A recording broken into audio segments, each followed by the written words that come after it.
के मुख्यमंत्री माननीय श्री भगवंत मान जी और सभी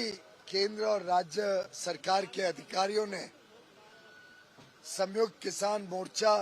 नॉन पॉलिटिकल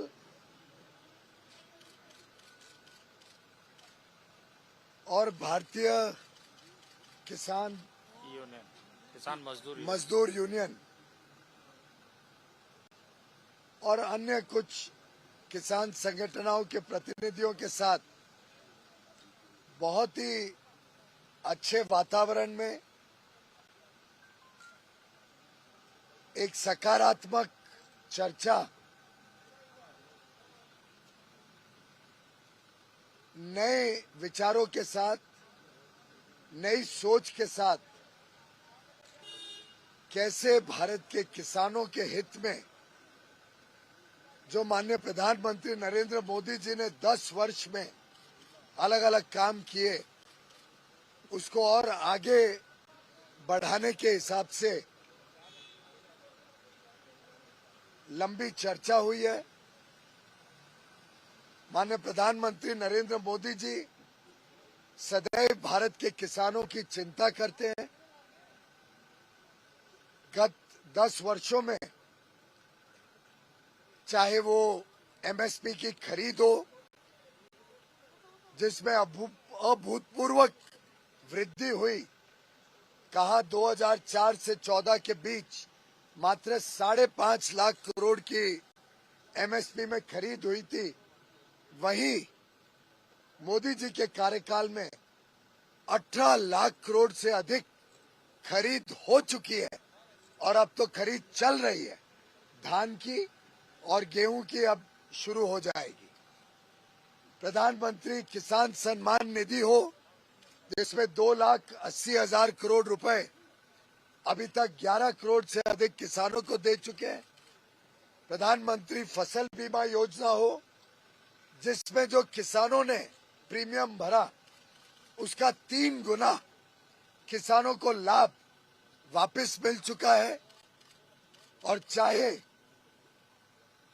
वो फर्टिलाइजर को कम कीमतों में उपलब्ध कराने हेतु यूपीए के समय से बढ़कर लगभग 3 गुना सब्सिडी सालाना देने की बात हो, प्रधानमंत्री नरेंद्र मोदी जी की सरकार उनके संवेदनशील नेतृत्व के उनके मार्गदर्शन के कारण सदैव भारत के किसानों के हितों के लिए काम करती रही है। आज यूनियन के प्रतिनिधियों ने कुछ ऐसे विषय सामने रखे जिसमें 3-4 प्रमुख अंश को जोड़कर एक सहमति से लगभग दोनों पक्षों के बीच में वार्तालाप के माध्यम से लंबी चर्चा, सकारात्मक सोच, पॉजिटिव एटीट्यूड के साथ और थोड़ी innovative out of the box thinking करके कुछ सुझाव जिससे पंजाब का भी लाभ होगा, पंजाब हरियाणा के किसान हो, पंजाब हरियाणा की जमीन की समस्या हो और साथ ही साथ पूरे देश के किसानों को भी, देश की अर्थव्यवस्था को भी और देश के उपभोक्ताओं को भी सभी को लाभ हो सके, ऐसा एक मार्ग चर्चा के माध्यम से निकला है। किसानों के प्रतिनिधियों ने बात रखी थी कि खास तौर पे पंजाब हरियाणा में धान के खेती की वजह से जो वाटर टेबल बहुत नीचे गया है, पानी की जो किल्लत हुई है, जो जमीन बंजर होते जा रही है, उसके कारण क्रॉप डाइवर्सिफिकेशन अति आवश्यक है। साथ ही साथ उन्होंने बताया कि जो कॉटन कापूस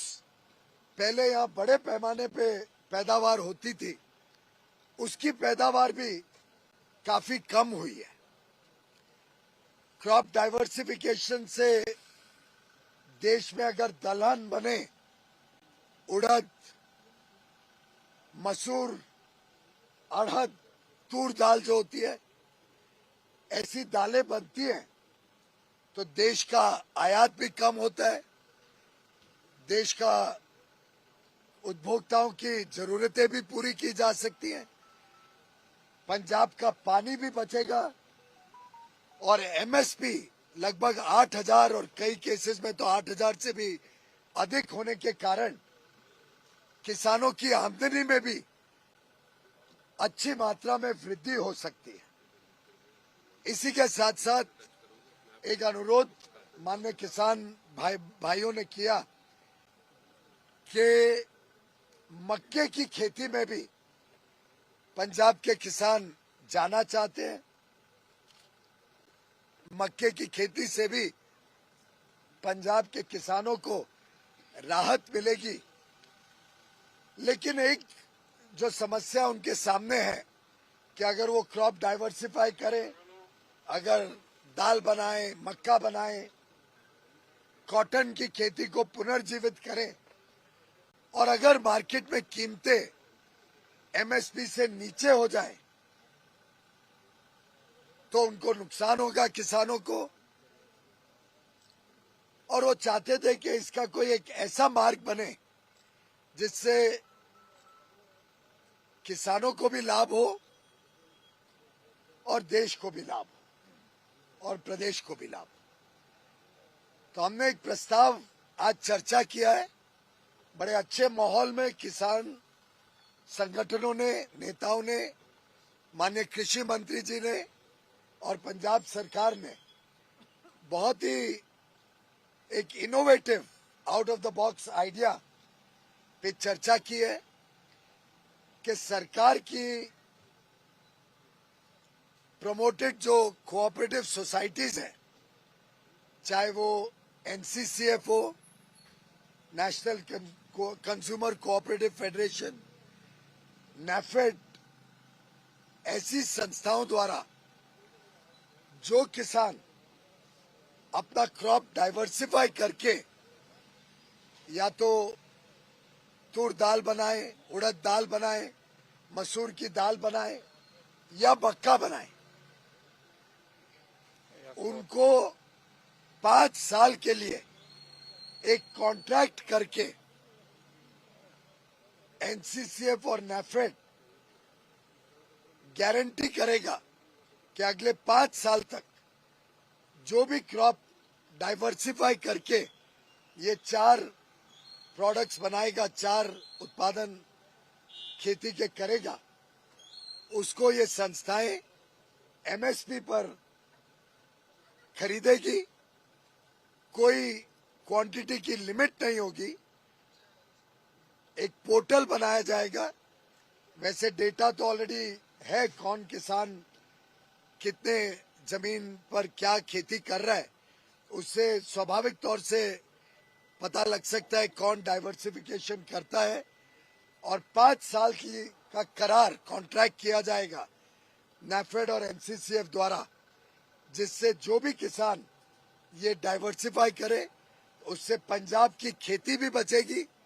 पंजाब का वाटर टेबल भी ठीक होगा, पंजाब की बंजर जमीन बंजर होने से बचेगी।